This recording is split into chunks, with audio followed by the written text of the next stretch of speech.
What's up? This is Six Leaf Clover of Fire here. And it's been forever since I made a chess video. But I have not left chess. Have just become more and more in love with the game. So I had an over the board tournament yesterday, and I won all three games. Yeah, I'm very proud of myself. At some point, I will post kind of all my games that I have recorded. I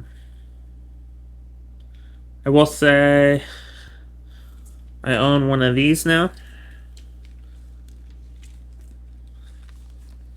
But it's got my information on it on the outside, so I'm not going to show the front of it. No offense. And my chess coach just messaged me back. Perfect timing. Literally recording a video on my games now.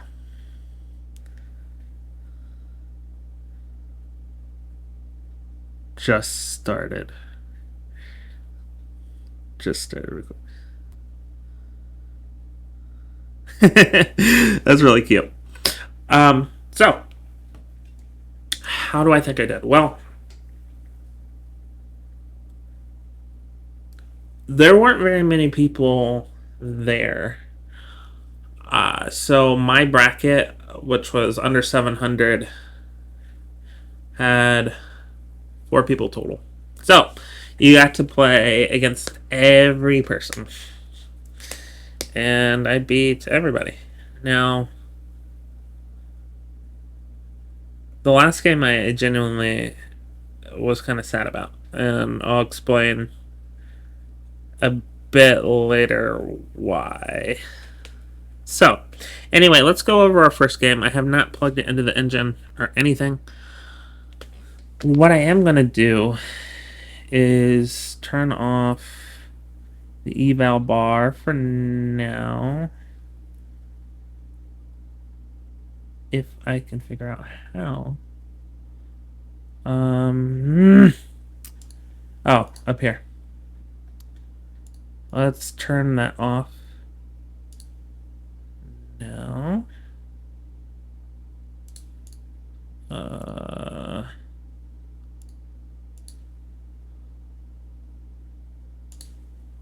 Engine off. There we go. Perfect. Let's just keep it off for now. So I'll be going over game 1. All of these games I feel I played extremely well. So I played black initially. Got my good old Scandi. If you've followed me for a while now, you will know that this is my favorite opening. I got the Aliokin Scandi, which is pretty common. I know what to do. All of this is just theory.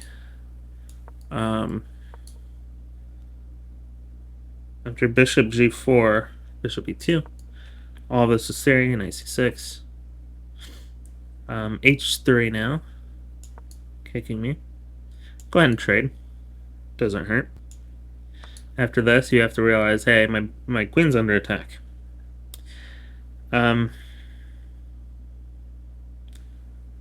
Any 5 check I feel is fine. Bishop e2. Castle queen side. Castle king side. And keep in mind, every single move I'm calculating, even move 1, checks, captures, attack / threats. Every single move. And the reason why is because it really helps me see when the position has significantly changed. So at this point, I'm kind of looking at this. Maybe the bishop could fall at some point in this, obviously. They can't fianchetto at the moment. So I'm really actually happy. This is kind of a dream position for the Scandi. But my opponent's playing well. E6 because I want to create an attack. Rook e1, perfectly fine. All these moves are great. Now, when I see rook e1, I notice my queen is lined up with the rook, which is bad. Especially because it's defended. So I start looking for potential checks. Well, there aren't any, so I'm good to continue with my plan. This is immediately creating a very strong threat. And if I look at this from the white perspective, my opponent's been playing very well, but this is just kind of hard to stop.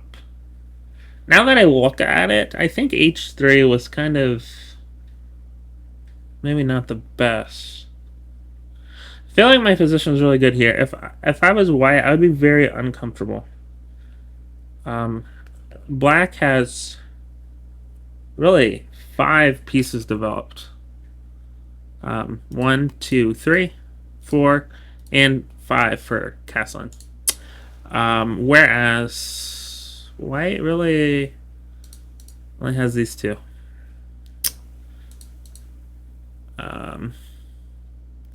Not that white's out of the game, but white just doesn't even have a central pawn. I don't know. It's going to be really hard for white, I think.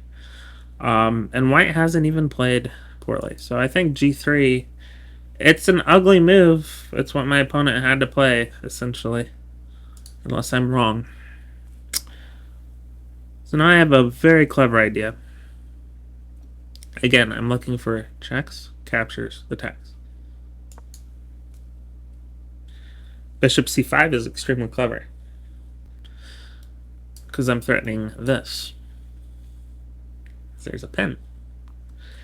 Did my opponent see that? Spoiler. They did not. Play bishop b5, pinning. Well, no, it's not even a pin. I think they were trying to hurt my pawn structure. You know, doubling. But this is a huge blunder because actually I'm pretty sure this is a forced mate.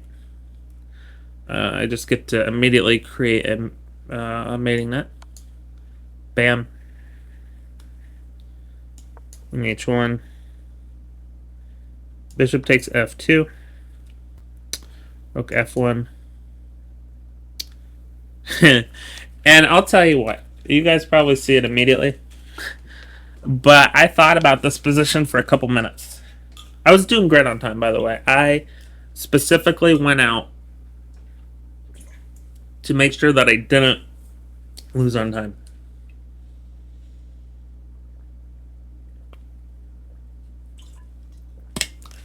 So, first move that that stood out to me was queen takes h3. But then I didn't want my bishop and queen to get forked, so I looked at other moves. I was considering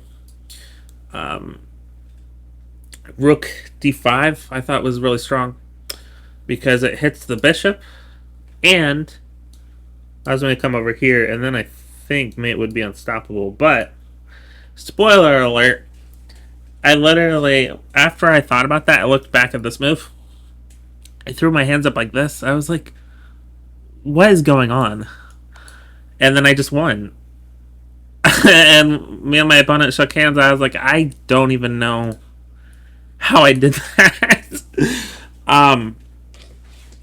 So looking back, I really don't think I made any poor moves.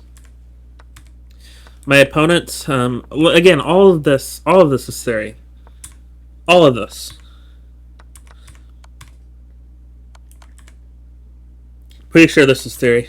The idea with this move, I was prepared to enter a game like this, where I have a nice semi-open file.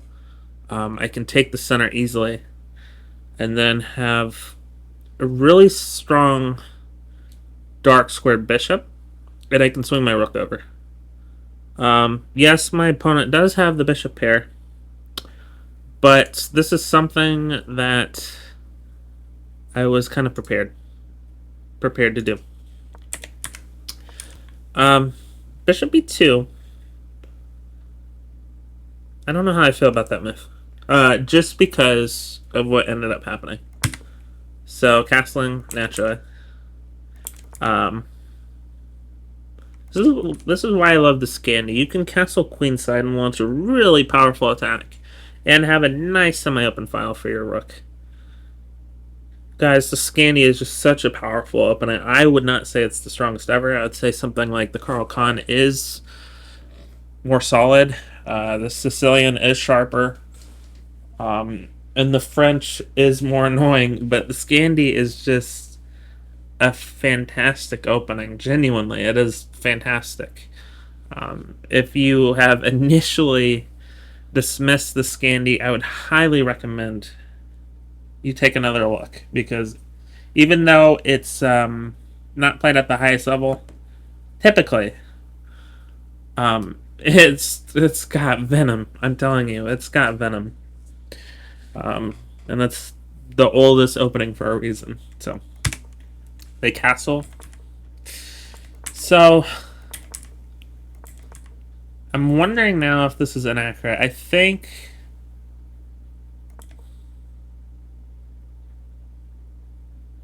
I'm looking at this position. This is not all good for white. Genuinely. Like, I don't really have any ideas.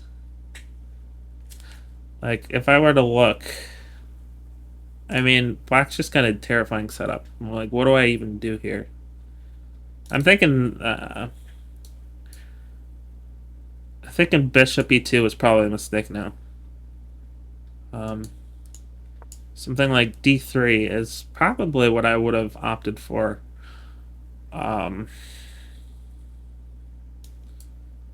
Playing bishop b3 in the future. You know, this knight, of course, can stop things, but I don't know. Then after this, though, like, the knight can just step in. This is just challenging. This is just really challenging for white.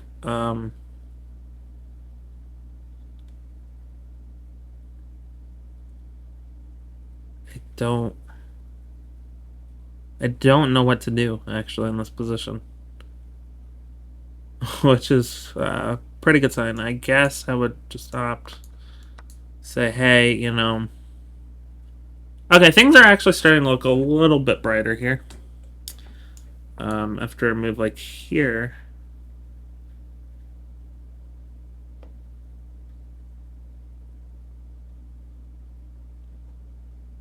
Actually, that would be a mistake.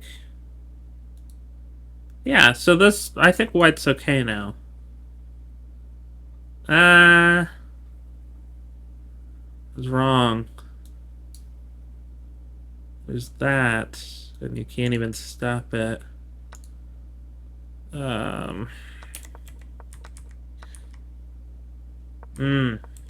Okay. So I'm discovering things. So after something like this, that's very forcing. Black's just still much better. Wow, okay.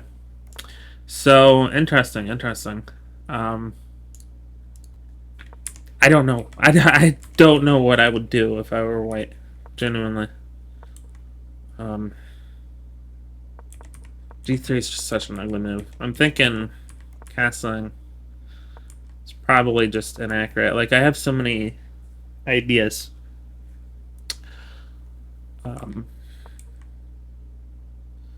I mean, with this move, I even considered, I was like, look, they can't play this, because I just grab a pawn. This is fantastic as well. So, like, they can't even fork me. And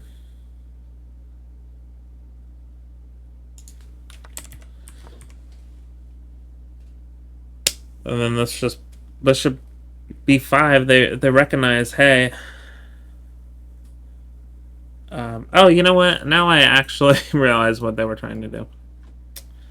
Um, it looks like a great move. It hits my queen, and then when the queen moves, they grab my knight and damage my pawn structure, and now my king's weakened.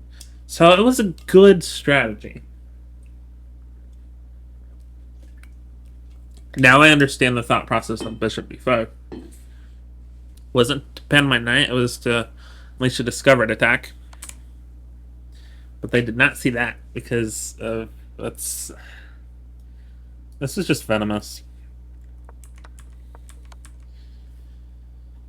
I don't know what to say. I mean I don't know what else to say.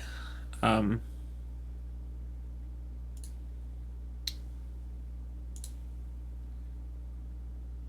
Turn the engine back on.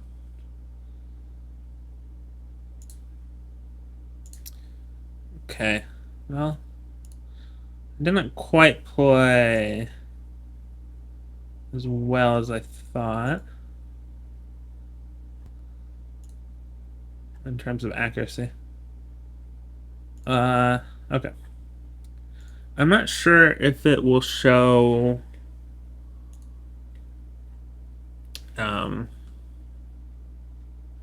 yeah, they had one blunder, one mistake. I don't know if it'll show my rating. Anyway, let's take a look with the engine. I said all this is theory. Okay, this is the move. I was like, okay, you know. I also did consider Queen E2. Queen E6 check as well. Considered this. Engine actually doesn't like it, so.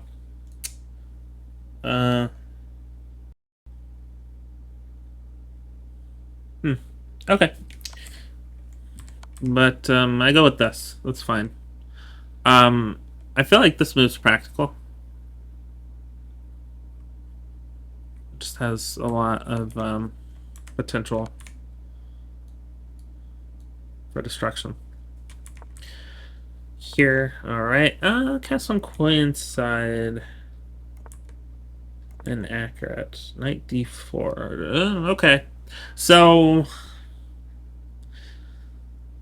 I don't know if I like knight d4.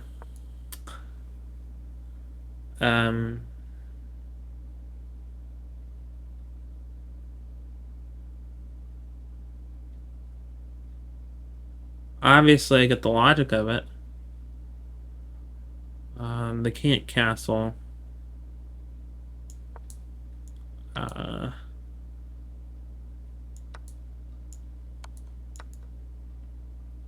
see. Now I can castle.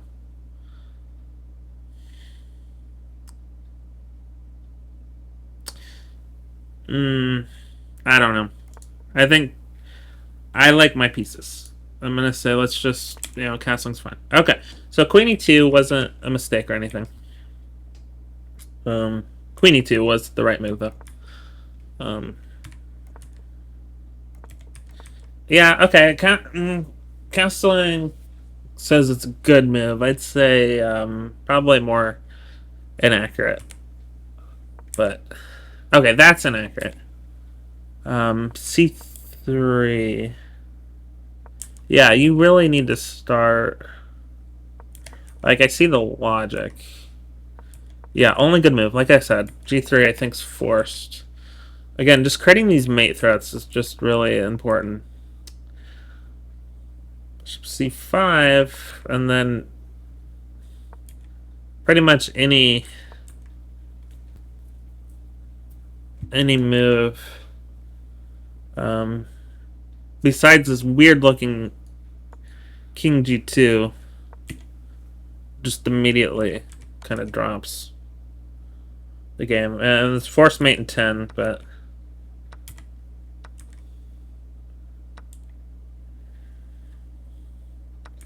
I don't know. I feel like this sets up a pretty good mating net.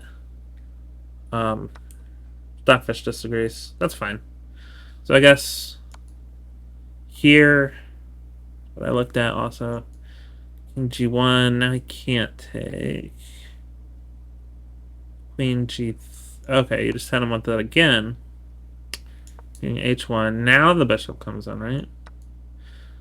This is just more advanced calculation. This is Stockfish. Like if in order for me to see this, I would have had to have been cheating. So this is a completely fine move. Stockfish will say it's inaccurate, but bishop takes f2 is completely human and normal. Trust me. And then that just blunders the game. Saves the rook, but blunders the game.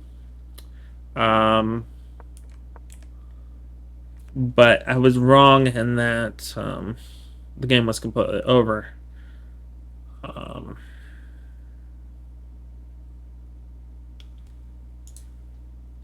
Yeah, I actually did see Queen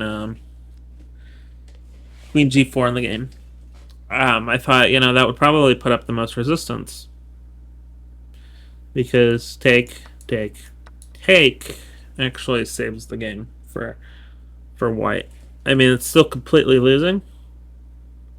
But it's not mate. And they still have ideas like this. Yeah, D3, yeah. And white can hold on for a bit longer. So it's important. Don't resign mentally. If you resign mentally, it's over. My opponent's starting currently at 48. Mine 22. This was round 1.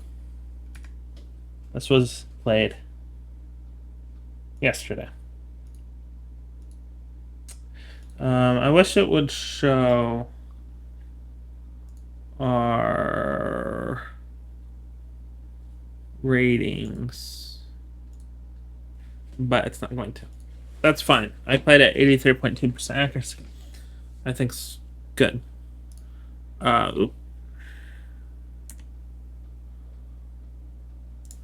See all my tags. Tabs, I mean, not tags. Let's go ahead and add this here. So I learned a lot from this game. White could have had some more resistance. I did actually consider Queen G4 at one point. I thought, yeah, I wouldn't be able to mate at that point, but my opponent just didn't see it. That's why resistance is important. And here's the thing. Like, what if White did see that and was like, I just want the game to be over because I'm gonna lose anyway. Here's the thing. Putting up resistance is gonna create good habits. Just in general. So you'll get better at defending. So even if you consider it pointless in the game that you're actually playing, you're gonna start building up some strength when it comes to defense, and then your opponent's just not gonna be able to break through. It's my 2 cents. I'm extremely proud of this game. For a lot of this next game, for a lot of reasons. Here is why I think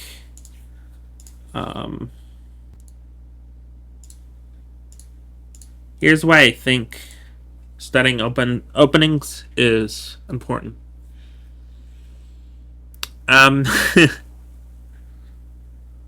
Most people would look at this move of 1d3, the Mises opening, and be like, oh, okay, I'm just going to steamroll my opponent. They have no idea what they're doing.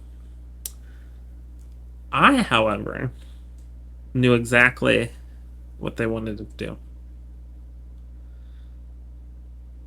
By playing 1d3, my opponent was actually going for a King's Indian attack, which, if you know, usually starts with 1 knight f3. Thing is, if you see 1 knight f3, you could say, oh, they want to play Like, two things immediately come to mind. They want to play the English, or they want to play King's Indian attack. So you can play accordingly to this. I play, I actually like d5 a lot. So I see 1d3, and I smile to myself, and I was like, he has no idea that I know he's going to play the King's Indian attack. He just has no clue. Because how could I possibly know that? So I know like the first 5 or so moves they're going to play. And I actually have something prepared for the King's Indian attack. It's called the Slav formation. And it's really strong. Like, genuinely. It's a weird looking opening, but it's very powerful. I will prove it. So d5. Again, I see knight f3, and I smile to myself. I'm like, yep, King's Indian attack. So what do I play? I play knight f6. Sorry, knight f6, knight c6. I was like, wait a second, that's not right. Then I see g3, and I was like, okay, now I know for a fact they are playing the King's Indian attack. Because this is now transposed to the ready or Zukertort opening.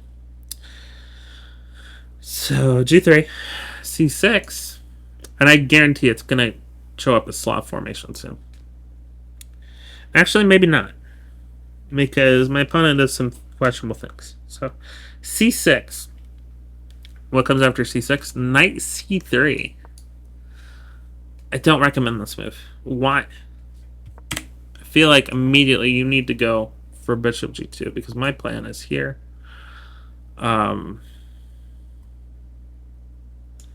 Now they can safely castle. Yeah, you can see we've transposed into the King's Indian attack. And then we can play knight bd7 with ideas of going e5 soon. So knight c3 is not the move. But again, I was just simply better prepared.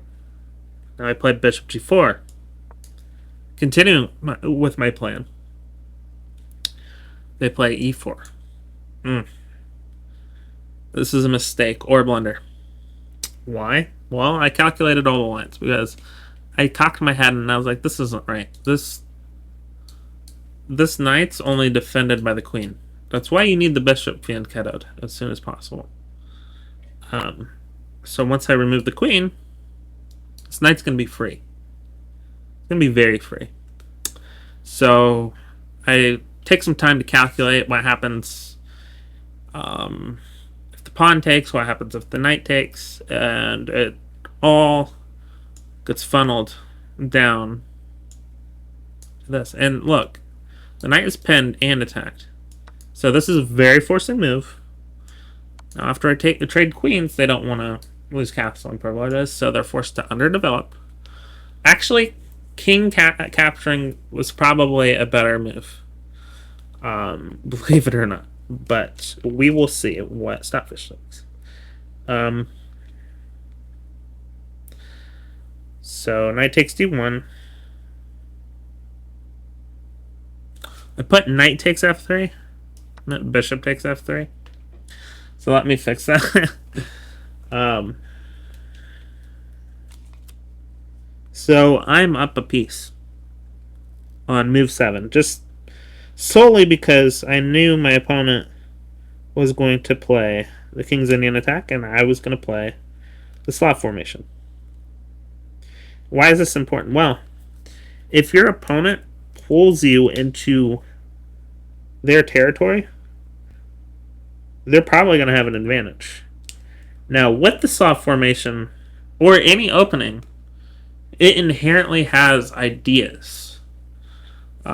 These ideas are what's going to help propel you into the middle game. So I have I have a fork, 3-way fork. Bearing in mind, I want to trade as much as possible. No, okay. King taking would have been a huge blunder. I'm seeing now, because it loses the game essentially. I mean, this is way worse. This is way worse for white. So my apologies. Knight taking and a lot of other situations, I would say king taking is actually best because you don't want to underdevelop your pieces, um, and you can always castle by hand. So fork. I mean, this is really the only logical move they have. They can't even fianchetto now. I grab a pawn. This is maybe inaccurate. Um, Looking at the game now, I probably would have just done this. Because now I can capture with my knight. Well, if they kick me, I mean, you. I don't know. If they kick me, you just can go back. And castle and queenside would be quite devastating. So I don't know. I think looking back, I think I should have traded. Trading would have been more forcing. So I'm looking at checks, captures, attacks. The better capture would have been taking the knight. I actually didn't even consider that. I actually thought, okay, should I take with the bishop or should I take with the knight? What I didn't realize is I should have just taken the knight, and then I could have taken the pawn.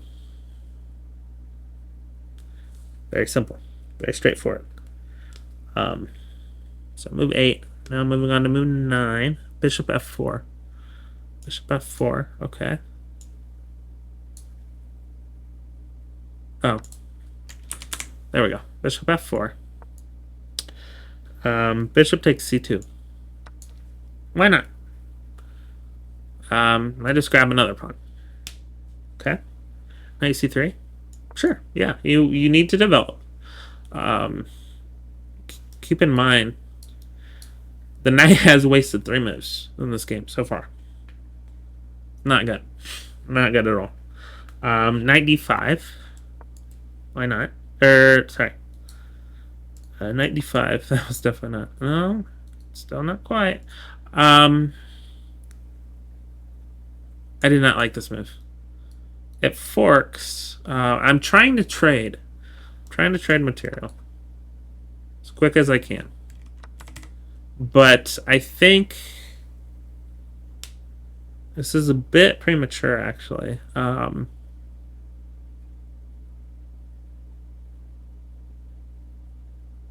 reason why is because this is actually quite scary. I'm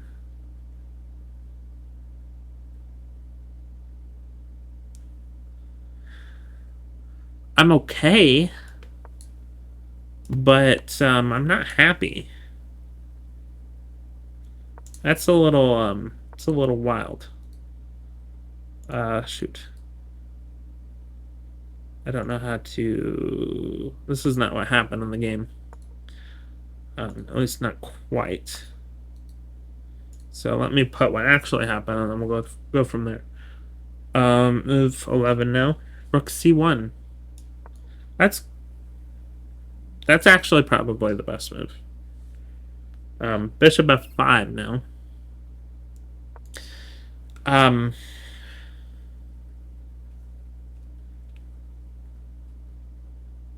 Now I'm worried because I realize I miscalculated. This is the line that matters, actually. My opponent played correct. Now I'm worried. This is scary. I'm still up 5 points of material, but I'm severely compromising king safety. Again, I'm completely fine here. Genuinely. If I were to look at this with Stockfish would say, yeah, black's completely winning. However, this is uncomfortable. This is very uncomfortable.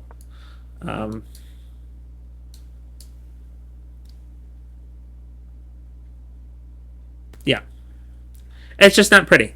It's not pretty. However,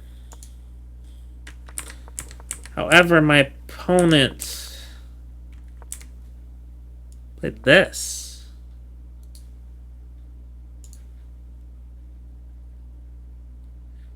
Um, clever move, but they should have just taken the knight. I told them after this game. I was like, oh, because of the checkmate threat. I mentioned the position, and I mentioned it, and they were like, oh, with the checkmate threat, and I was like, it wasn't actually. Oh, you know what?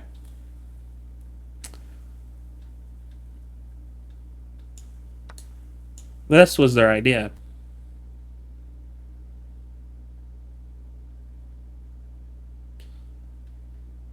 I mean, look at this.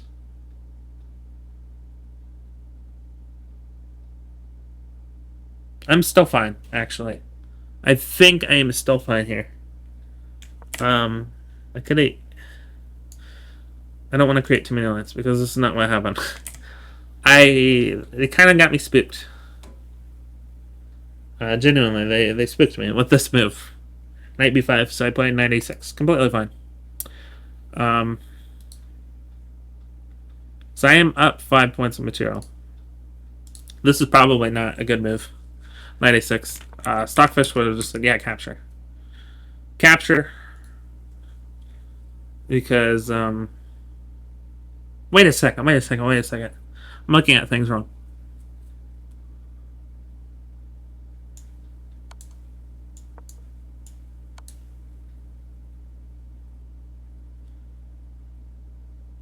There might be something here. Because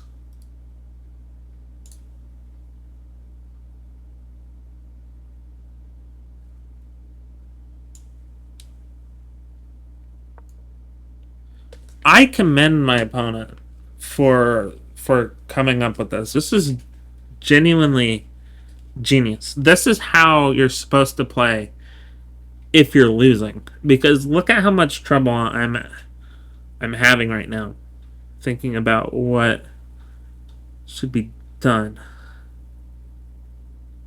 Oh, you know what? I just hung a rook. See, that's exactly what I'm talking about. Yeah, I just hung a rook. And my opponent is completely winning now. Even though I'm up 2 points of material. So, I'm pinned. I'm checked. I only have one move. Here. Luckily for me, the attack kind of fizzles out.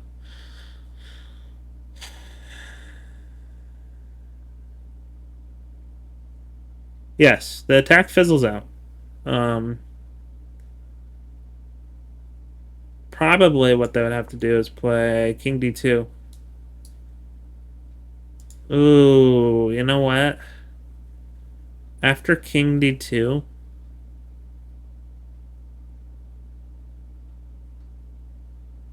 oh, I'm good. Here.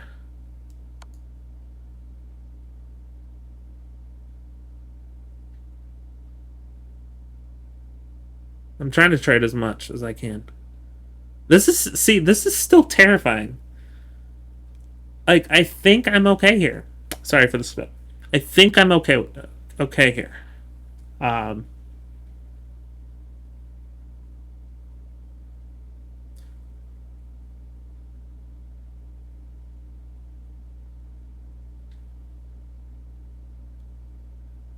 I need to get away from this bishop, so I need to move to a dark square.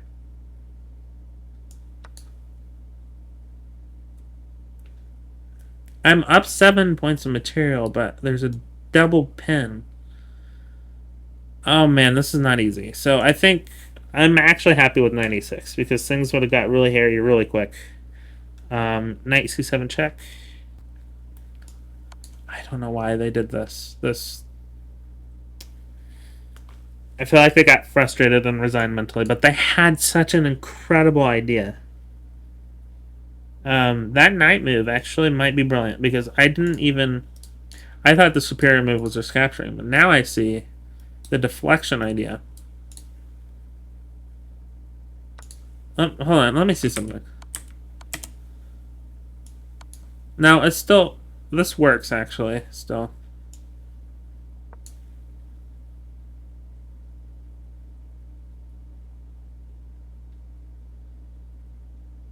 Wait, what's different?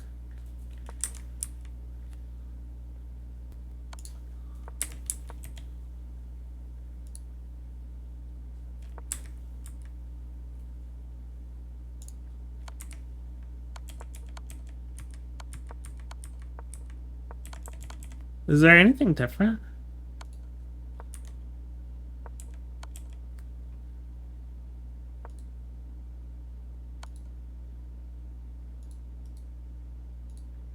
Sorry, I'm at a loss here.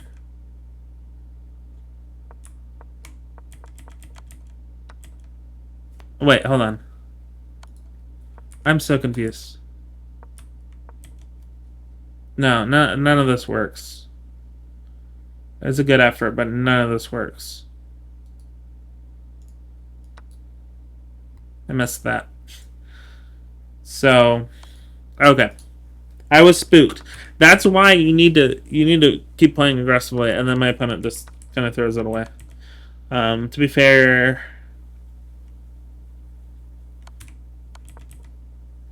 I just didn't want things to get hairy because they saw something and I was starting to see it, and I didn't want to deal with that. Not at all. 13. Bishop takes c7. Logical. Well, not really, because I'm up 8 points of material. And I'm happy to trade. Maybe my opponent... See, the thing is, my opponent probably knows that, but they probably resign mentally. B5. This is nice. B5. Bishop d3. Bishop d3 is an interesting idea. I was actually kind of proud of this idea. Takes. Takes.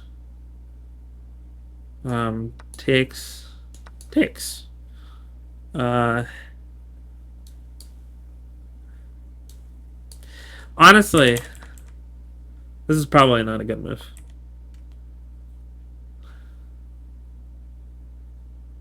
Here's the issue. You can't take...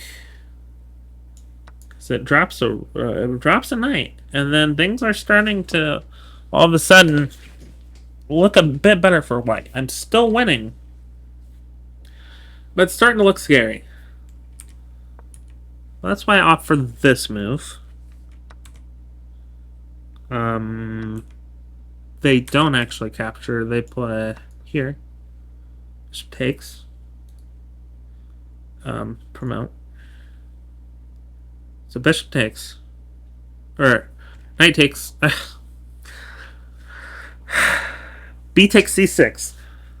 B takes c6 is played. Instead of taking back immediately, I go ahead and trade. Probably inaccurate, to be honest, but we'll see. Here. C takes b7. Completely okay still. King takes b7. Rook takes f1.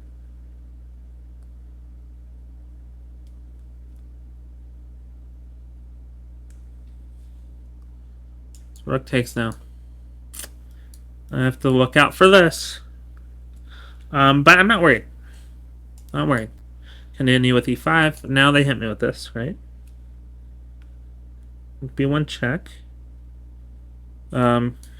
Two good ideas. I go here. So I want my knight to protect my king. So king c8. King e2. He's starting to run now. Bishop c5. Rook b2. I told you, this game's pretty intense. Rook b2. Okay, starting to stack. Rook d6. My idea is just to completely cut off any attack. Again, looking at checks, captures, and attacks every move. So I swing over, and I had to play defensively. The hardest game to win is the one game. Genuinely. Emmanuel Asker is brilliant for saying that. He trades into me. I can take back, but I don't want to give them an outside pass pawn. So I take back with the bishop.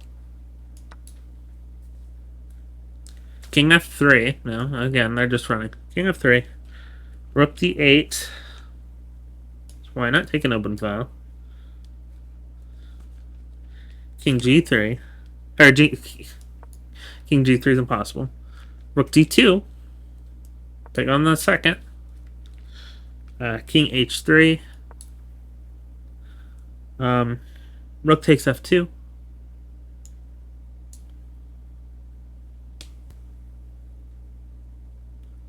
Rook takes f2.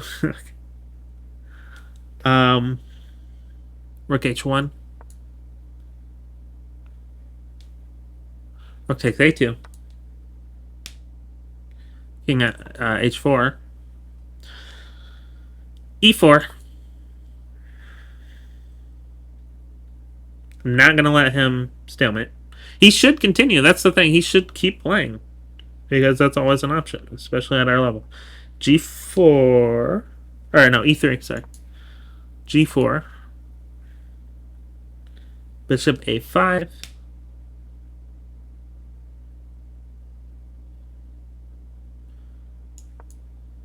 I'm protecting the promotion square.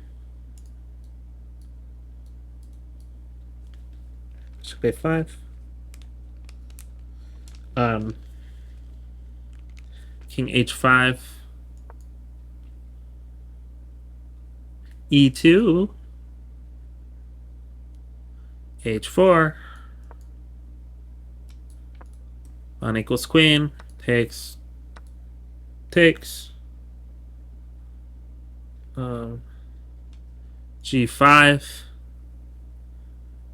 g6 check. g6 check. Oh, g6 check. Okay. King h6. Bishop takes h4 check. Oh no, just bishop takes h4. At this point, I had less than 5 minutes on the clock. And you know what I did? I did the smartest thing that I've done. I stopped annotating. But I'll tell you exactly what happened. Very simple. The game continued something like this. King g7. Bishop takes g5. King takes h7. f5. King takes g6. f4. King takes g5. Here, f3. They moved here. Here, f2.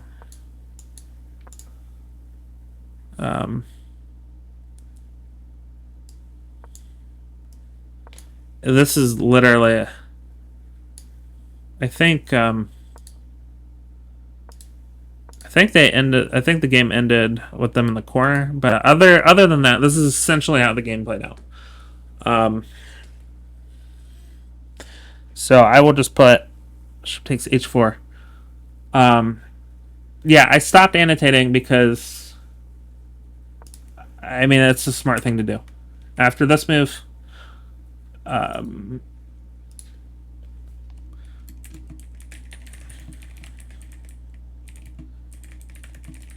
because I didn't want to run out of time. Simple as that. I didn't want to stalemate them either. So pretty good game. And you know what? No matter what, I'm pretty sure the game would have ended on move 44. Because the moves that my opponent made, the king moves, were not important. So I do believe the game lasted until move 44. So why did I win this game? Well, I won because I knew that they were going for a King's Indian attack. I immediately punished a mistake in the opening and got a huge lead. Maybe I should have traded before taking the pawn. Things got hairy here because I realized my opponent had some strong attacking ideas. Really, knight takes knight I think would have been pretty scary for me. I would have ultimately been okay. But what I didn't see in the game was the bishop could come out too. I saw this, of course. And the bishop comes out, and I probably would have had to move up here. Fortunately, I just played defensively. Knight a6. I'm already up 5 material. There's no reason to get greedy and try to win more material. It's just going to compromise my king safety. I'm assuming Stockfish is going to disagree with me, but I think from a practical standpoint, my decision of knight a6 was probably best. Knight c7 check. This is a throwaway move, unfortunately, because everything's defended. So they should not have allowed that trade. b4 I thought was really clever because, yeah, I can castle, but b5, I mentioned where it could get hairy. Yes, I'm up 8 points of material. I'm completely fine, but I still have to respond to my opponent's threats. Bishop d3 is probably inaccurate. I'm not going to lie. But again, you can see the resistance I built. This two-way street protects my king. This protects my king. Because this just shuts down the fort. This was my whole idea. Just shut down the fort. And then just essentially win because I have more material. And grab stuff.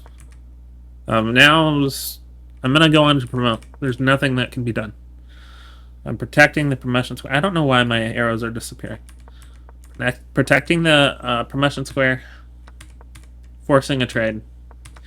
And then going on to promote anyway. Literally, this is best. Just sacrificing a pawn. Sacrificing a bishop. They're outside of the square. They lose no matter what.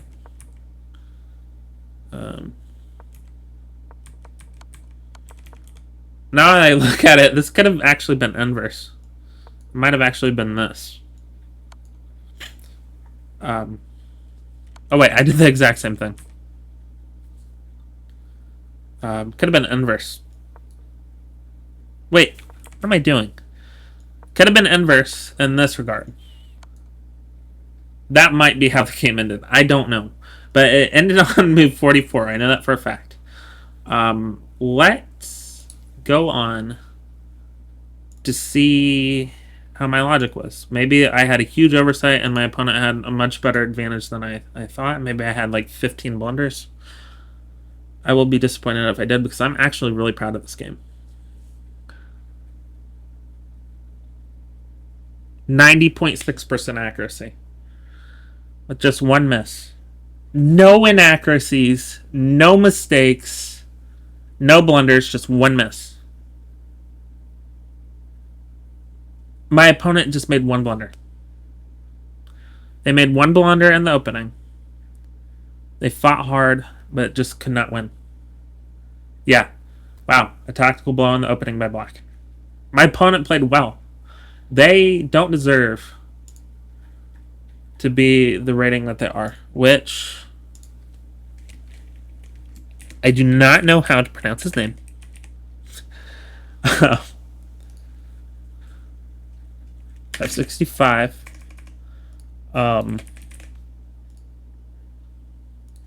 Round 2. This was played yesterday. Oh, I already put that yesterday. Oh, save. Okay. Yeah, I mean, it was just unfortunate. They should have calculated. How they have calculated? I think would have been fine. C6. Usually I don't play Black Fianchetto openings. I actually really like C6. I'm gonna disagree with Stockfish there. Like I said, Knight C3 is probably not the best. This is the Slav formation. The idea, Slav formation, connect your knights and play e5 and have a nice pen. It's powerful against the King's Indian attack. It really is. There we go. Already minus 4.2. And there's nothing that can be done. Genuinely.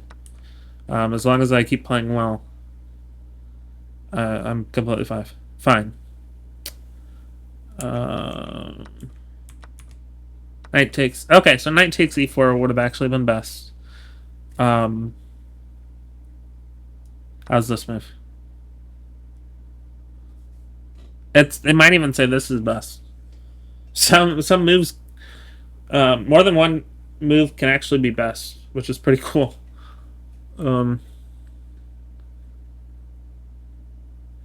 That's good. Okay. So I made the right... Well, no, I didn't make the right call. The right call would have been capturing with the knight. But okay. Another free pawn. Again, this knight has been everywhere. I don't know why my arrows keep disappearing. I worked hard to put those arrows down. Anyway. I'm not happy with this move. I don't like it. Yeah, I think that's the right idea. Knight takes d5, you know, like I mentioned.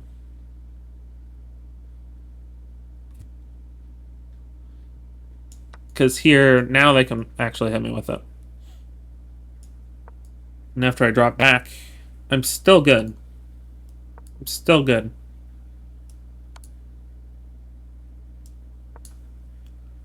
No. I keep forgetting the rook is being attacked. So the rook has to move. The rook can move back. Okay. Okay, there are my arrows. Again, good move. This is really clever. They just should have taken my knight. I point that out.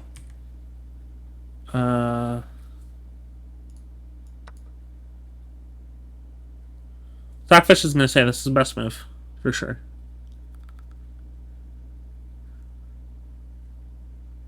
This is excellent. Okay. E5. Interesting. You know what?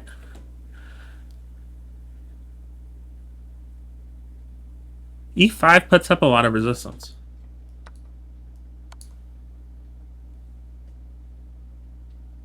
Tactically. It counterattacks really nicely. So the synergy's there. But knight a6, I'm very proud of myself for just playing that. Again, just kind of throwaway move. B4, yeah. Castle. I'm impressed. I am impressed with bishop d3. That's just a clever move. It just forces. It's so forcing because it's a fork. You know, you want to go here? Okay, lose your pawn. Bishop d3. It's one of those moves that I would think might be a mistake. But then I just keep looking. I'm like, you know what? That's a good move. I play it. And hey, I'm right. And hey, my analysis was correct. Now I finally play e5. Stockfish was wanting me to play e5 earlier, which is completely natural. Here, great. Here, also fine. Completely fine. The nice thing about going in the corner is that my knight doesn't have to be pinned at any point. But not a big deal either way. Yeah, this defense is just nice. Yeah, I mean, I just played accurately. I just focused on playing accurately. I made sure I had plenty of time. And after that opening advantage, there was just nothing that my opponent could have done. That is the brilliant thing. This is why I study openings. 1d3. It looks like a horrible move. Misi's opening. Okay, what opening could this transpose into? Oh, the King's Indian attack? Okay. I'm going to play it like they're going to play the King's Indian attack. So I play my Slav formation. It's my Slav formation. Which is it's a different opening than the Slav defense. The Slav formation can be played against... and it might not be called the Slav formation every time you play it, but essentially that's what it is. You play against the King's Indian attack or the Hungarian. You can play against the Hungarian. Or, as you can see, the Mises through transposition. So you can play the Slav formation against those three. Not something that a lot of people think about or consider. But it's important. Sorry, buddy. It's just a blunder. But that's the thing. E4 is a very natural thing to play in the King's Indian attack. It just is. But so is this. So is this. E5. I can't play E5. That just drops. Come on. So I can't... Yeah, so there you go. Now I rush. Oh, that's right. You play this first to support. Then they'll castle. Then you hit him with E5. As you can see, the Slav formation is... I've already equalized against the King's Indian attack. So it's a very powerful weapon. Very, very powerful. I mean, look. You can castle... You can punish any pawn pushes, like E4. Slav formation. I love the Slav formation. Very, very powerful. Again, completely different from the Slav defense. But it's got a similar structure. It just looks really weird. And honestly, at this point, the game's kind of already over. In a way. The asterisk is, as long as I continue to play well, I should win. That's the other thing. If you're up a pawn in the opening, just think, I should win this game. This is winning. As long as I keep playing accurately, I will win. As long as it's not a gambit. Because, like a sound gambit. Because sound gambits are tricky. Unsound gambits, also tricky, but in different ways. Sound gambits are gambits where your opponent should not accept the pawn, but they do anyway. Like the Queen's Gambit, the Vienna Gambit, the Mousetrap Gambit, the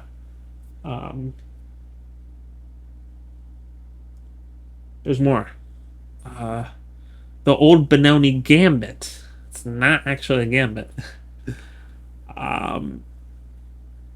What else? Those 4 gambits are extremely sound.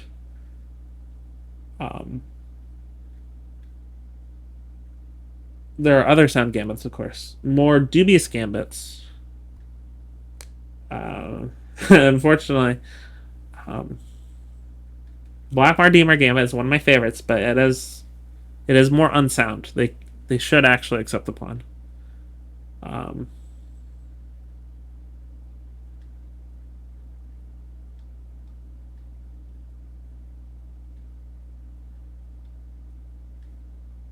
The Danish Gambit, just on the other side of the board, but more aggressive. Oh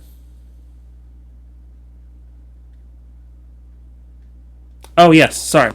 Another sound gambit, the Falk Beer Counter Gambit. That's sound. That's very sound. It's literally the main line against the King's Gambit. So sound gambits are rare, but they exist. Yeah, I mean, at this point,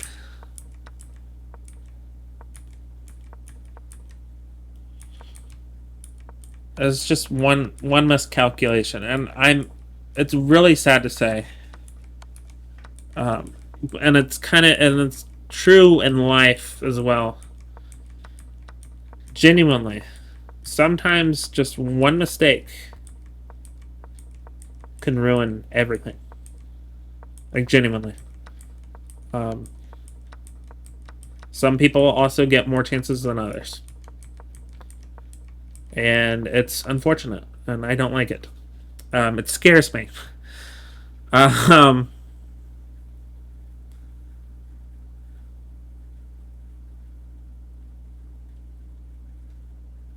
I don't know. I could go deep, but I'm not going to. Why am I getting emotional? Okay, I think I almost cried after I won my third game. After I won my first game, I texted my wife. I was like, I won. She was like, wow, that was fast. After this game, I said I won. She was very proud, and then I was like, I'm gonna win the third one as well. And she's like, go get him. And that's exactly what I did. And this last game, I will warn you, I actually felt kind of sad. So I'll explain the situation. A little bit too much information, but we were actually just a round ahead of everybody else, just because we were just flying through games. Only 2 games in my bracket were playing at a time, so I went to the bathroom. I came out and watched my opponent, an Indian kid, and his mom was just like, "Do your best." So we go and we found a table, and I sit down. I'm playing white.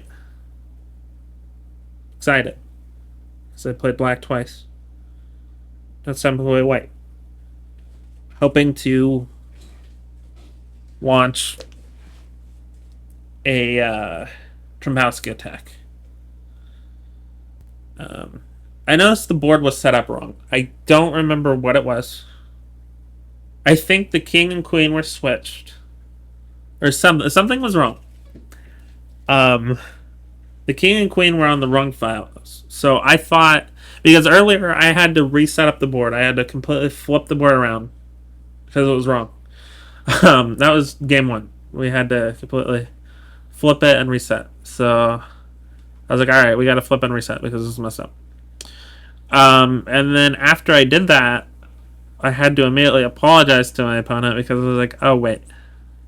No. So I don't know what's going on, but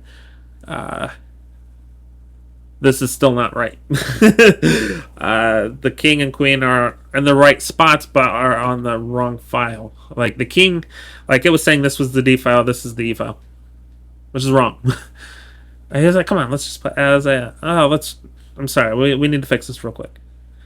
So we fixed it. So I think that annoyed him a bit. Which sucks. I feel bad. He also at one point asked me if we needed to play with the clock.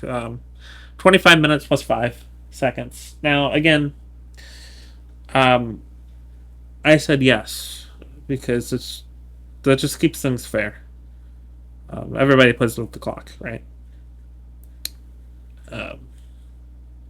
Plus, if we didn't play with the clock, how do I know that they're not going to play like 30 minutes each move? You know what I mean? Also, I will say, game 2, when I won game 2, I know I'm talking a lot. When I won game 2, my opponent's actually the one that went up to the scoreboard and wrote that I won and turned it in. Then my opponent walked outside. May sound... I wasn't skeptical, but I double-checked. I looked at the... Like, I went over and grabbed the card and just made sure that he put that I won. Because winners are supposed to be the ones that record for this exact reason. Because you don't know. The opponent could lie. You don't know. I wasn't accusing him of that, but I had to double check. So, just, that's all backstory for this game. Okay, it's D4. D5. Get to play the London system. Cool. I love the London. was hoping for a Trapowski.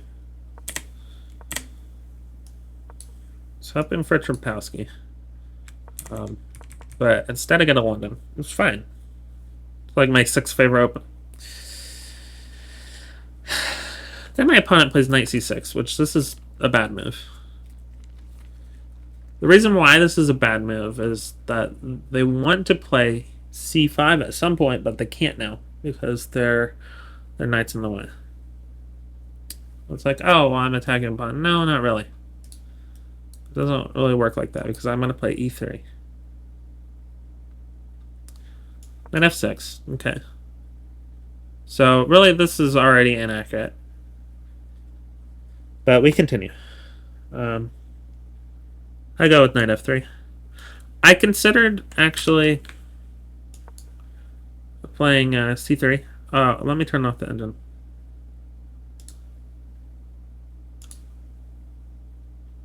I considered playing c3. I didn't want any attacks. I would have played c3 had the bishop been here. But because the bishop wasn't on f5, I continued. Knight f3.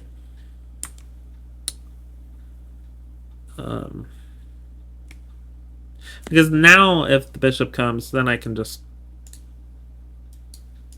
shut it down, right? All right, this is where things get a little bit weird. E6, all good. Bishop d3. Here's the weird move. Bishop b4 check. Bad move because now c3 just gives me exactly what I want. So tempo moves. Another not so good move. I'll get to that why. I'll get to the reason why soon, I should say. So what are the plans of the London system? Well, to get a solid setup, to castle kingside, to maybe Greek gift them, but ultimately is to launch a good queenside attack. That's one of the plans. Just launch a queenside attack. Playing bishop a5 just plays right into my plan. So I castle. My opponent castles. Knight bd2. Oh, that's my move. Knight bd2. Perfect London setup. You have to, whenever you play knight bd2, you have to look out for your bishop because in this point it's undefended. In this situation, but you can always finish your development and protect the bishop whenever you need. h5. h6 would have been better. Still probably not a good move. I would have preferred to play something like this. As you can see, though, my opponent's position cramped just because they could not play c5. c5, c4.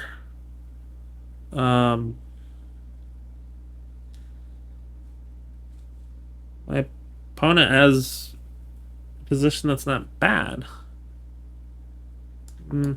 Something like this.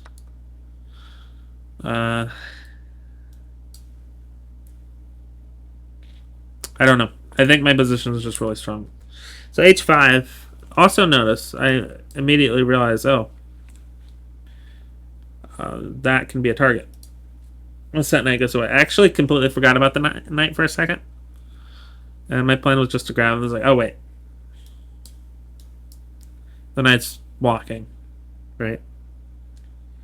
So, okay. h5. I actually really love this move of a3. It's almost like, okay, you played a flank pawn move. h5 is not good. a3 is good. a3 is definitely good. No, sorry. a3 is definitely good. Looks like a nothing move. But it's a something. Okay. Knight g4 is a nothing move. I just completely ignore it. Well, actually, it's not a nothing move. Kick is possible. They'll have to come back. But I guess the idea is if I jump to the outpost, maybe they have something. So I play b4. This is exactly what I was talking about.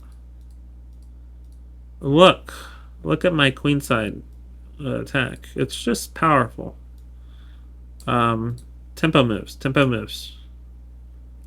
This knight is shut down. This bishop's shut down. Not much to do.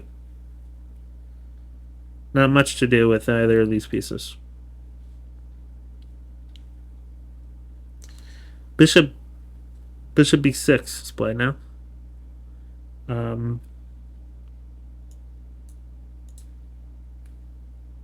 No, I just played bishop b6. Okay. Anyway, yeah, everything's just kind of shut down. I don't know. h3. No, it's my move. Anyway, let's do this again. Probably have to reroute. So I play h3.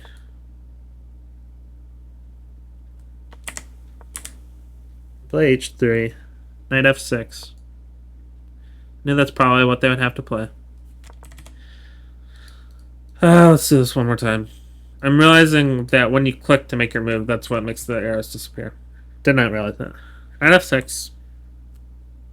Now I have this brilliant multi-purpose move. Knight e5.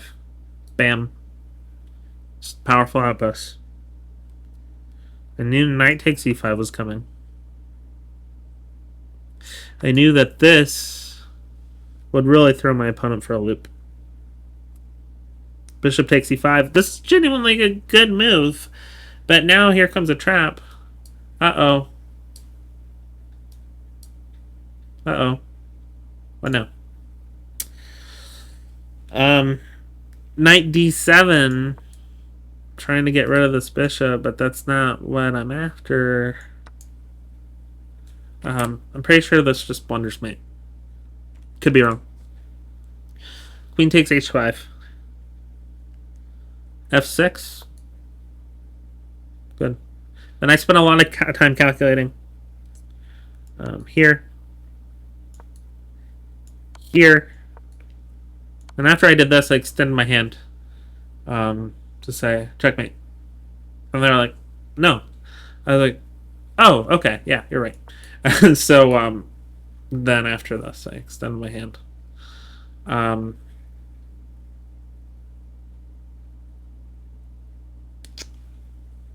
Kid was clearly upset. I feel bad about that.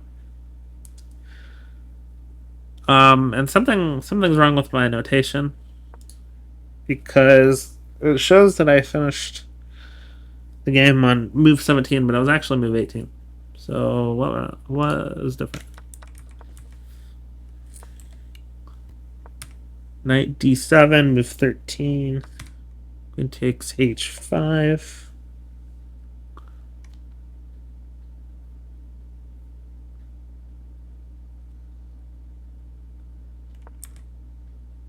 f6, yeah. Queen h7 check. Oh. I didn't put this move. Let me fix this because we're just chilling. We're just chilling and talking about chess. I have OCD.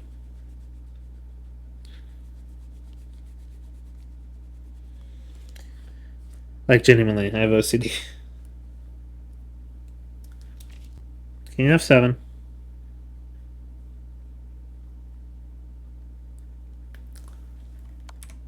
Bishop g6 check.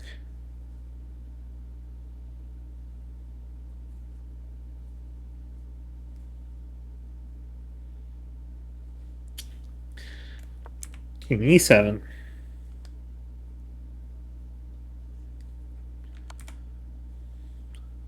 Queen takes g7 check.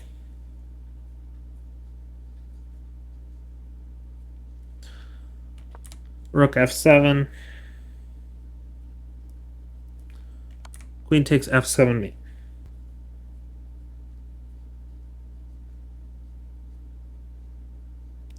Cool. All right. So my opponent's big mistakes were that they allowed me to kind of crush them on the queen side, and then they had some. Oh yeah, initially their biggest mistake. Knight c6 really should never be played against London because you want to play c5. That's just how you play anti-London. It'll give you. It will give you good opportunity.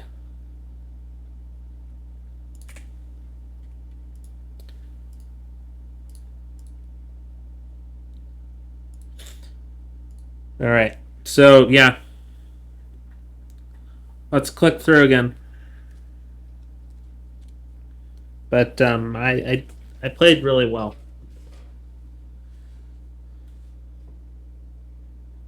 I certainly played really well.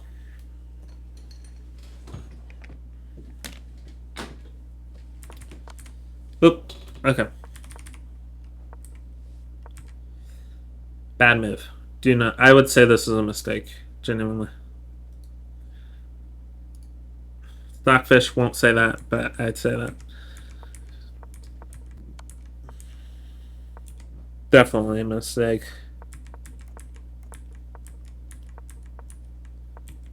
Mistake or inaccuracy? Call it. Mistake or inaccuracy? Call it.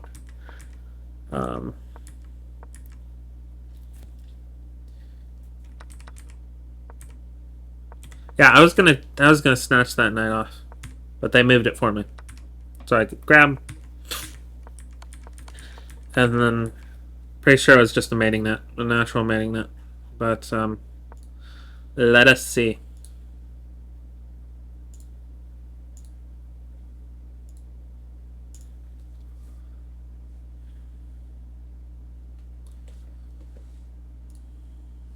How'd I play? 88.7% accuracy. Cool. I had one inaccuracy. My opponent had a blunder and a mistake. Two inaccuracies. Now it's saying my rating.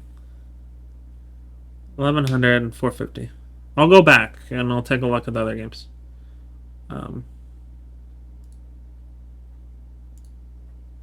Okay, f6 was a blunder. Okay, we'll take a look.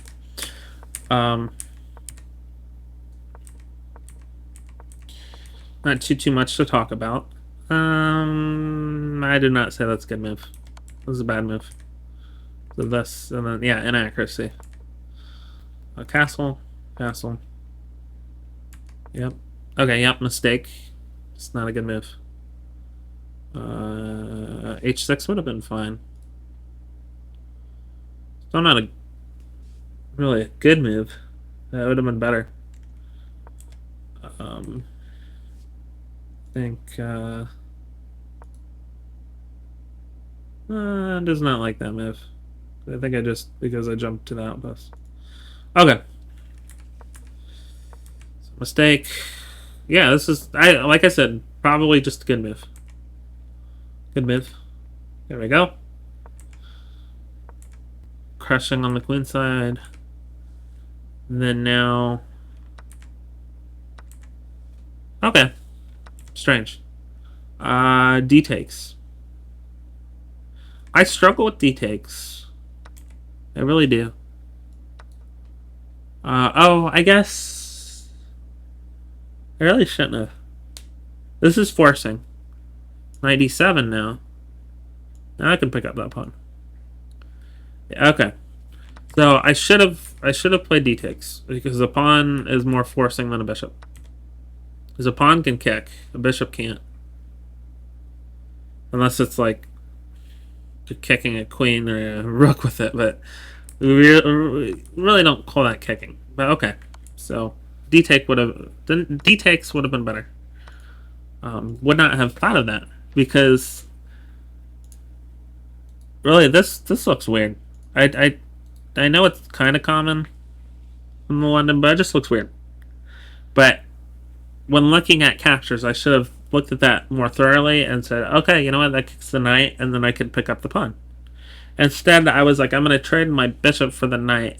The queen will recapture, then I'll capture the pawn with my queen. But that would have given my opponent better defensive options because they would have had their queen developed and able to defend with something like queen h6 or something. You know what I mean? So, I don't know.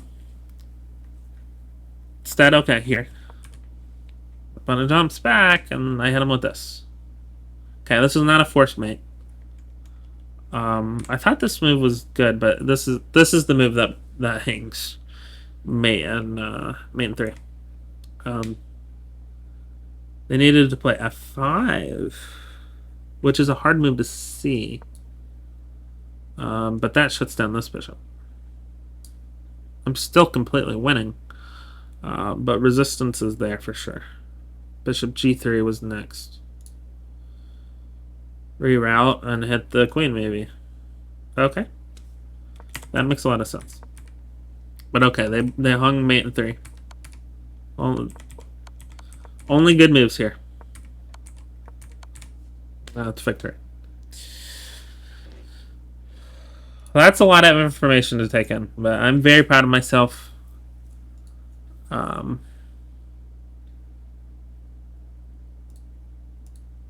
Real quick, I'm gonna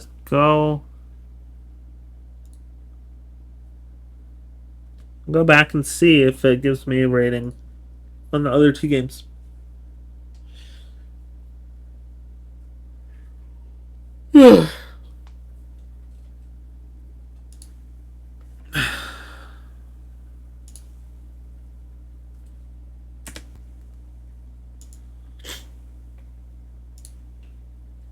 I think it's because you have to put in your rating first, then it'll give you rating.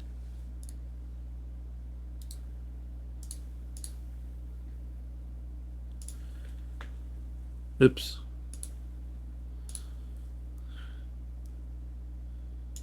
Since I have my rating put, should spit out a rating now.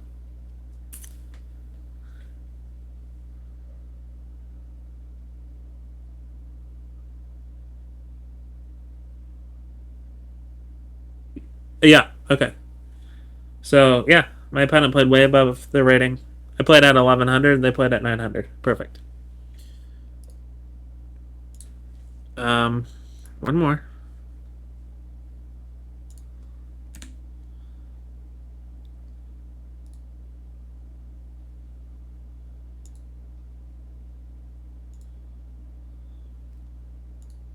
So I'm even learning some stuff about chess.com. So, have our ratings. Now,